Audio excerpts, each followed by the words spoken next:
पाहायची आहे आजची बातमी आज तर पाहत रहा नागराज। शेतकऱ्यांसाठी अनुदानावर मिळणाऱ्या जिल्हा परिषद शेष फंडातील विविध वस्तूंची चिठ्ठी काढून सोडत पद्धतीने निवड करण्यात आली। जिल्हा परिषद कृषी विभागाच्या माध्यमातून दरवर्षी जिल्हा परिषद शेष फंडाच्या माध्यमातून शेतकऱ्यांना आवश्यक असलेले विविध उपकरण 50% अनुदानावर दिले जाते। 2024-25 या आर्थिक वर्षासाठी विविध उपकरणासाठी 1162 शेतकऱ्यांनी अर्ज दाखल केला होता। यात 50% अनुदानावर कडबाकुट्टीसाठी 656, सोयाबीन टोकन यंत्र 104, स्लरी फिल्टर 54, बीज प्रक्रिया ड्रमसाठी 53 अर्ज, तर 75% अनुदानावर मिळणाऱ्या जीवाणू संवर्धक संघसाठी 141 अर्ज, तर मररोग नियंत्रण बायोमिक्ससाठी 154 शेतकऱ्यांनी अर्ज दाखल केला होता। सकाळी पंचायत समितीच्या सभागृहात 10 वर्षाच्या विशाल यांच्या हस्ते चिठ्ठी काढून सोडत काढण्यास सुरुवात करण्यात आली। यावेळी निलंगा पंचायत समितीचे गट विकास अधिकारी सोपान अकेले, सहाय्यक गट विकास अधिकारी संजय आडे, कृषी अधिकारी सुनील नारायण कुटवाडे, कृषी विस्तार अधिकारी श्लेष तिवारी, व्ही.एस. भांगे यांच्यासह ग्रामीण भागातील शेतकरी, नागरिक उपस्थित होते।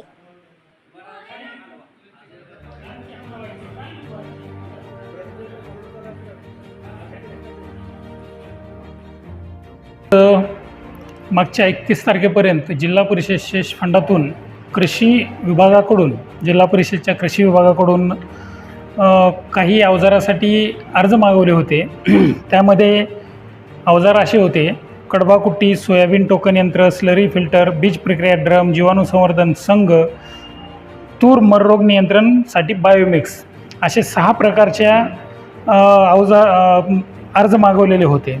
त्याच्यामध्ये 31 तारखेपर्यंत कडबाकुट्टीसाठी तालुक्यातून 656 अर्ज प्राप्त झाले होते, सोयाबीन टोकन यंत्रसाठी 104 अर्ज प्राप्त झाले होते, स्लरी फिल्टरसाठी 54 अर्ज प्राप्त झाले होते, बीज प्रक्रिया ड्रमसाठी 53 अर्ज प्राप्त झाले होते, जीवाणू संवर्धन संघ याच्यासाठी 141 अर्ज प्राप्त झाले होते आणि बायोमिक्ससाठी 154 अर्ज प्राप्त झाले होते। एकूण 1162 अर्ज प्राप्त झाले होते। तर त्याची सोडत आज दिनांक 8 ऑगस्ट रोजी घेण्यात आली।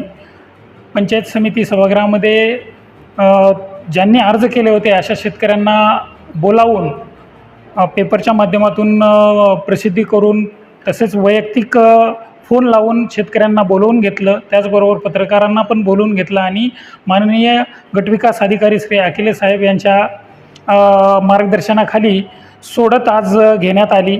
त्यामध्ये कडबाकुट्टीसाठी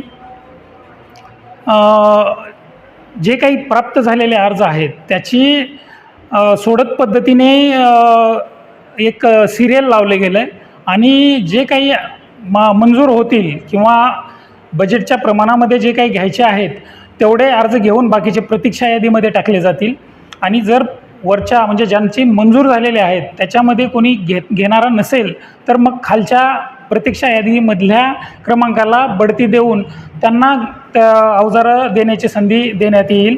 अशा पद्धतीने सर्व प्रक्रिया पार पडलेली असून अतिशय चांगल्या पद्धतीने शेतकऱ्यांनीही ह्याच्यामध्ये सहभाग नोंदवला आणि सगळ्यांच्या सहकार्यामधून ही प्रक्रिया आज रोजी पार पडली।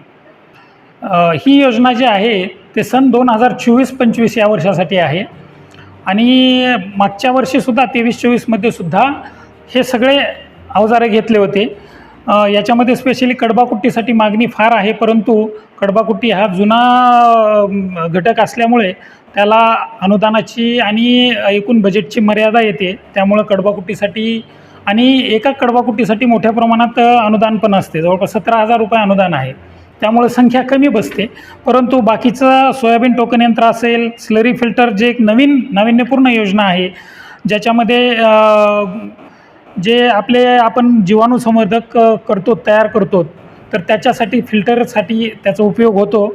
त्याचबरोबर बीज प्रक्रिया ड्रम आहे, आपण पेरणी करतेवेळी बियाण्याला प्रक्रिया करतो औषधाची वगैरे, तर त्याच्यासाठी हा ड्रम अत्यंत उपयुक्त आहे। त्याचबरोबर जीवाणू संवर्धक संघ आहे।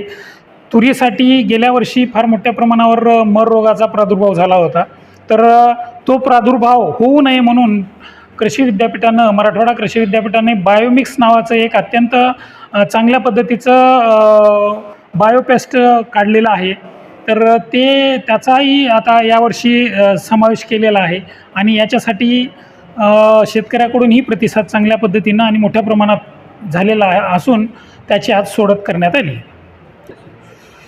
शेतकऱ्यांना माझी अशी विनंती आहे की याच्यामध्ये आता हे निवड तर करतोय आम्ही, परंतु ते प्रत्यक्षात घेऊन त्याचा वापर शेतीमध्ये करणे गरजेचे आहे. जसं की जीवाणूसंवर्धक संघ असेल किंवा मर रोगासाठी बायोमिक्स असेल. आज आपण तणनाशकाचा वापर मोठ्या प्रमाणात करत असल्यामुळं जमिनीतलं जीवाणू घटक किंवा जे मायक्रोबियल ॲक्टिव्हिटी आहे ती थंडावली आहे किंवा ते मेले जात आहेत, ते तसे सूक्ष्म जीवाणू जे आहेत ते. तर याच्या माध्यमातून आपण याचा वापर जमिनीमध्ये करून जमिनीतले जीवाणू असतील, फंगल असतील किंवा विषाणू असतील जे की उपयोगी आहेत तो घटक आपण वाढवू शकतो आणि एकंदरीतच आपल्या उत्पादनामध्ये आपण मोठ्या प्रमाणात वाढ करू शकतो. तर याचा वापर प्रत्यक्ष करावा अशी माझी विनंती आहे शेतकऱ्यांना.